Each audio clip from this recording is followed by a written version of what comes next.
कक्षा 8 में अध्याय 4 वर्ग तथा वर्गमूल, इस पर हम आज अध्ययन करेंगे। वर्ग एवं वर्गमूल। तो हम कुछ संख्याओं के वर्ग देखते हैं। देखिए, पहले एक किसी संख्या का वर्ग माने उसी संख्या को 2 बार गुणा करने पर वर्ग आता है। जैसे 1 का स्क्वायर या 1 का वर्ग बराबर 1 गुणा 1, 1 1 कम 1। 2 का स्क्वायर या 2 का वर्ग बराबर 2 गुणा 2, 2 दूनी 4। इसका 3 का स्क्वायर 3 गुणा 3, 3 तिया 9। 4 का स्क्वायर 4 गुणा 4, 4 चौको 16। 5 का स्क्वायर 5 गुणा 5, 5 पचा 25। 6 का स्क्वायर 6 6 36। 7 का 7 सत्ते 49। 8 का 8 अट्ठे 64। 9 का 9 9 81। 10 का 10 दशमलव 100। इसके बाद आगे 11 12 फिर आगे को बढ़ते रहेंगे। तो ये जो भी आए देखो, 1 4 9 16 25 26 49 64 81 100, ये किसी न किसी संख्या के वर्ग हैं। जैसे 1 1 का वर्ग है, 4 2 का वर्ग है, 9 3 का वर्ग है, 4 16 4 का वर्ग है, 25 5 का वर्ग है, 36 6 का वर्ग है। तो जो संख्याएं किसी का वर्ग होती हैं, किसी न किसी संख्या का वर्ग होती हैं, उन्हें कहते हैं पूर्ण वर्ग संख्या। पूर्ण वर्ग संख्या। तो सभी संख्याएं पूर्ण वर्ग नहीं होती हैं। जैसे सबसे पहले 1 है, 1 पूर्ण वर्ग है। क्यों?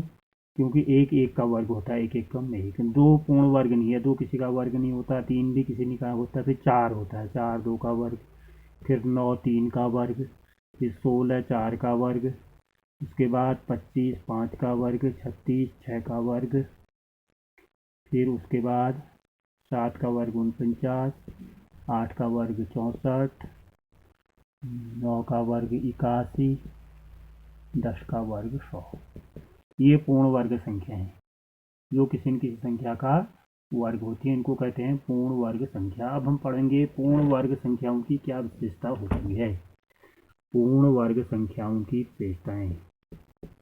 पूर्ण वर्ग संख्याओं की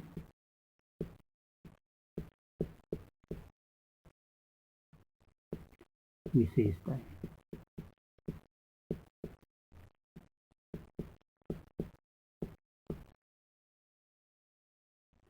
तो पहली विशेषता देखो, नंबर 1 विशेषता देखो, 1 विषम संख्या है, उसका वर्ग भी विषम है। 2 सम संख्या है, 2 का वर्ग 4 सम है। 3 विषम संख्या है, इसका वर्ग भी विषम है। तो सम संख्याओं का वर्ग सम।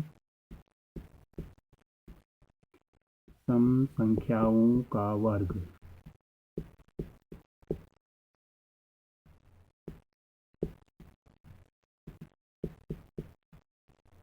सम तथा विषम संख्याओं का वर्ग विषम होता है। तथा विषम संख्याओं का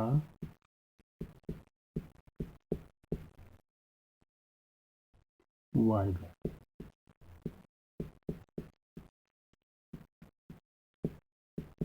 विषम होता है। तो पहला जो हमारी विशेषता है वह है सम संख्याओं का वर्ग सम और विषम संख्याओं का वर्ग विषम होता है। जैसे 3 का स्क्वायर बराबर 9, ये विषम, दोनों विषम है। और इसी प्रकार 6 का स्क्वायर बराबर 6 6 36, ये सम है। तो सम संख्या का वर्ग सम, विषम संख्या का वर्ग विषम होता है। दूसरा देखो, किसी भी संख्या के वर्ग में इकाई का अंक देखो, 1 है, 4 है, 9 है, फिर 6 है, फिर 5 है, फिर 6 है, फिर 9 4 1 0। तो कहीं भी 2 नहीं है। किसी संख्या का वर्ग के, किसी भी पूर्ण वर्ग संख्या के इकाई में 2 नहीं है कहीं भी। देख लीजिए 100 तक। फिर 11 का 121, उसमें भी 1 ही होगा।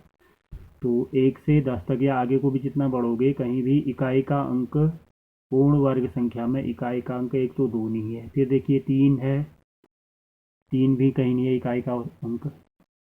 4 है, 5 है, 6 है, फिर 7 कहीं नहीं है, इकाई का अंक 7 भी नहीं है। और उसके बाद 8 देखिए, 8 भी किसी में नहीं है। तो पूर्ण वर्ग संख्याओं में दूसरा नियम क्या हो गया? पूर्ण वर्ग संख्याओं में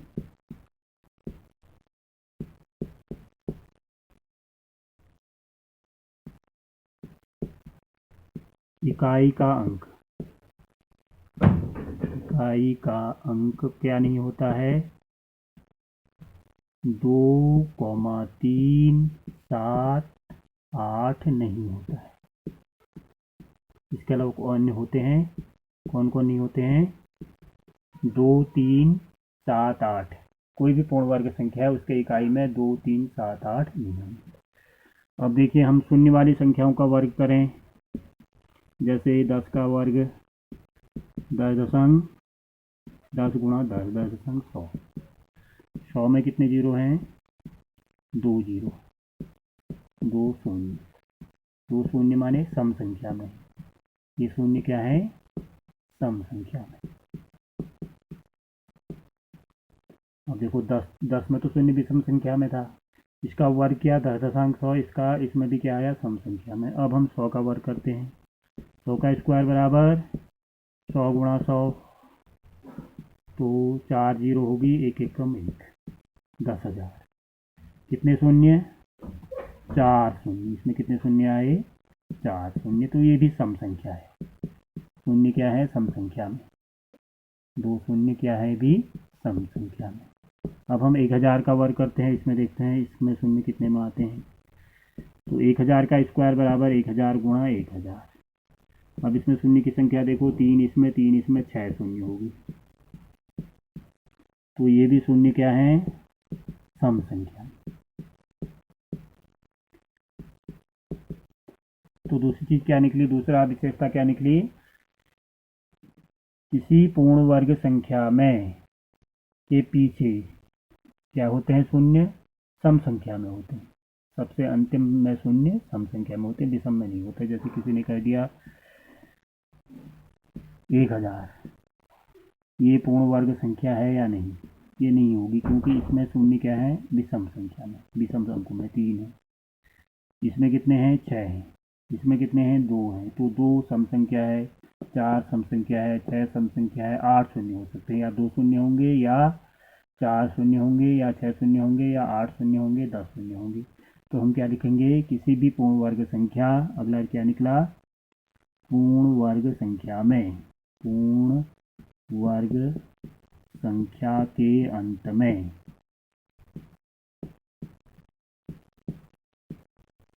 शून्य क्या होते हैं, सम संख्या में होते हैं, सम संख्या में होते हैं।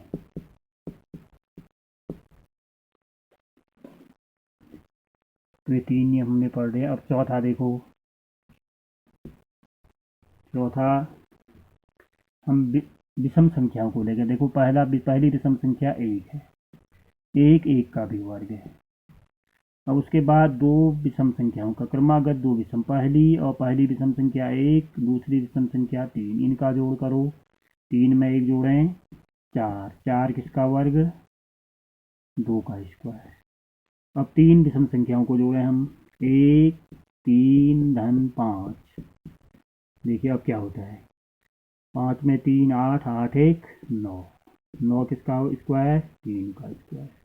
देखो विषम संख्या एक बार थी तो 1 का स्क्वायर, विषम संख्या क्रमागत विषम संख्या है, 1 और 3 जोड़ी 2 का स्क्वायर, 2 बार जोड़ने पर 2 का स्क्वायर हुआ। ये 3 विषम संख्या नहीं क्रमागत, 1, 3 और 5, इनको जोड़ा तो ये 3 का स्क्वायर होगा। अब अनुमान लगाओ, 1, 3, 5, फिर अगली विषम संख्या 7, इनका इसका वर्ग होना चाहिए, इनको जोड़ें, 3 1 4, 4 5 6 9, 9 में 7 16, तो ये 4 का वर्ग होगा। तो क्रमागत 4 विषम संख्याओं को जोड़ा तो ये 4 का वर्ग, 3 को जोड़ा तो 3 का वर्ग। अब आगे बढ़ा ऐसे ही, 1 प्लस 3 प्लस 5 प्लस 7 प्लस अगली विषम संख्या 9, 3 1 4, 4 9, 9 7 16, 16 में 9 25, 25 किसका वर्ग, 5 का स्क्वायर। यदि हम विषम संख्या क्रमागत विषम संख्याओं को जितनी बार जोड़ते हैं उतने का ही वर्ग होता है। 1 बार लिया तो 1 का वर्ग, 2 बार जोड़ा, 2 क्रमागत विषम संख्याओं को जोड़ा प्रारंभ से तो 2 का स्क्वायर, 3 को जोड़ा तो 3 का स्क्वायर। यदि क्रमागत 1 से लेकर क्रमागत 4 विषम संख्याओं को जोड़ा तो 4 का स्क्वायर। फिर उसके बाद क्रमागत 5 विषम संख्याओं को जोड़ा तो ये 25 का स्क्वायर हुआ। यदि हम क्रमागत 100 को जोड़ें, 100 विषम संख्याओं को जोड़ें तो 100 का स्क्वायर होगा। 20 क्रमागत विषम संख्याओं को जोड़ें तो वह 20 का स्क्वायर होगा। तो अगला नियम क्या हो गया, क्रमागत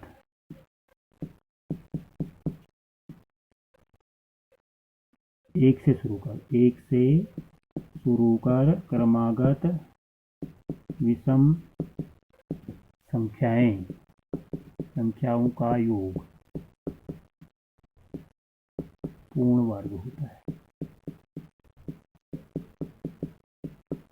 तो सभी पूर्ण वर्ग हैं। एक को जोड़ा 1 का स्क्वायर, यहाँ 4 आया 2 का स्क्वायर। तो 1 से शुरू करके क्रमागत जितनी भी विषम संख्या जोड़ें, 1 3 को जोड़ें पूर्ण वर्ग, 1 3 5 को जोड़ें 3 का वर्ग, 1 3 5 7 को जोड़ें 4 का वर्ग, 1 3 5 7 9 को जोड़ें ये 25 का वर्ग। तो अगला नियम क्या हो गया, चौथा, 1 से शुरू कर क्रमागत विषम संख्याएं का योग, विषम संख्याओं का योग एक पूर्ण वर्ग होता है। तो उसके बाद हम आगे चलेंगे।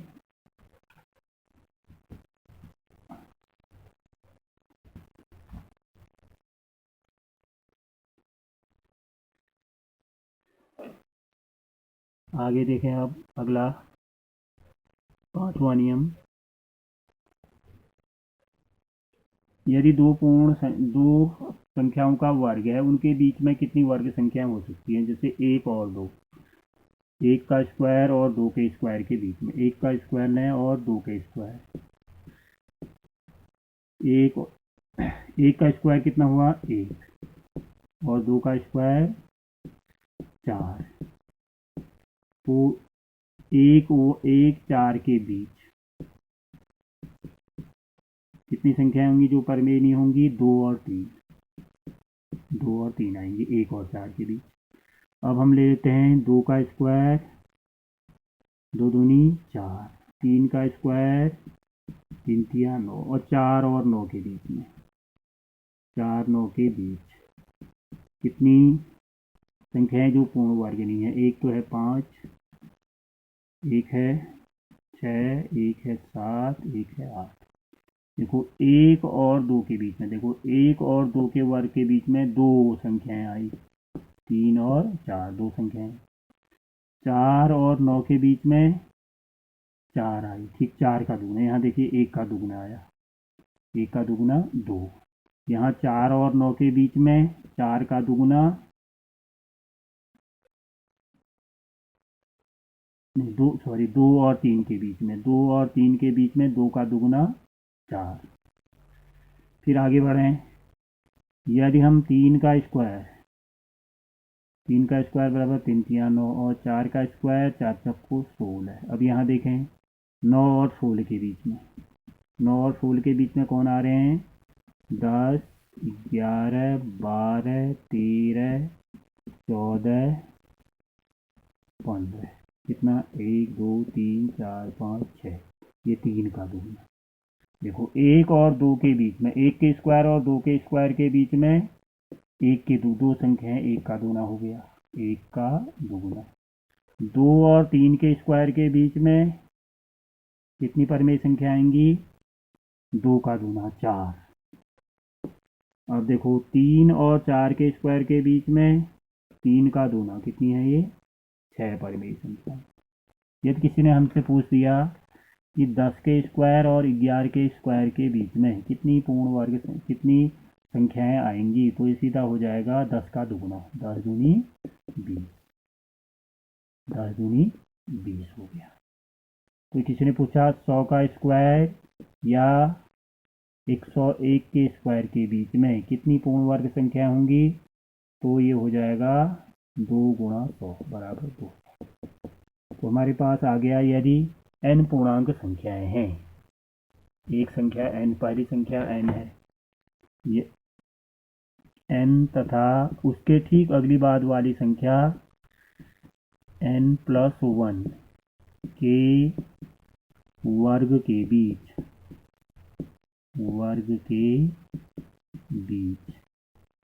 कितने n का दूना, जैसे दो और 3 के बीच 2 का दूना 6 आ रहा था, 10 और 11 के बीच में 10 का दूना 20 आ रहा था। तो n और n प्लस के बीच वर्ग के बीच संख्याएं, बीच आने वाली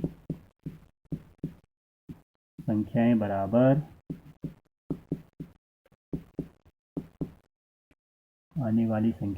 क्या होंगी, 2n, n का दोगुना। n तथा n प्लस 1 के वर्ग के बीच आने वाली संख्याएं क्या होंगी, इसके लिए जो फार्मूला बनेगा वह 2n के बराबर होगा। तो यदि यहाँ पर हम 50 और 51 रख दें, 50 और 51 के वर्ग के बीच आने वाली संख्याएं कितनी होंगी, 2 गुणा n, n का मान यहाँ 50 है तो 2 गुणा 50, 100 संख्याएं आएंगी। यदि किसी ने पूछ दिया 1000 और 1001 के बीच वर्ग के बीच आने वाली कितनी संख्या होंगी, तो n का मान हमने 1000 लिया तो 1000 का दूना 2000 संख्या होंगी। तो ये 5वां नियम हो गया। तो एक बार फिर देख लें, पहले से सम संख्याओं का वर्ग सम तथा विषम संख्याओं का वर्ग विषम होता है। दूसरा, पूर्ण वर्ग संख्याओं में इकाई का अंक 2, 3, 7, 8 नहीं होता। फिर तीसरा है, पूर्ण वर्ग संख्या के अंत में शून्य सम संख्या में होते हैं। और चौथी विशेषता है, एक से क्रमागत विषम संख्याओं का योग हमेशा पूर्ण वर्ग होता है। और अगला है, n और n प्लस 1 के वर्ग के बीच में आने वाली संख्याएं कितनी होती हैं, 2n के बराबर। तो सभी लोग इसको समझ लें और आगे सवाल अगली प्रश्नावली हल करने में इसका उपयोग होगा। धन्यवाद।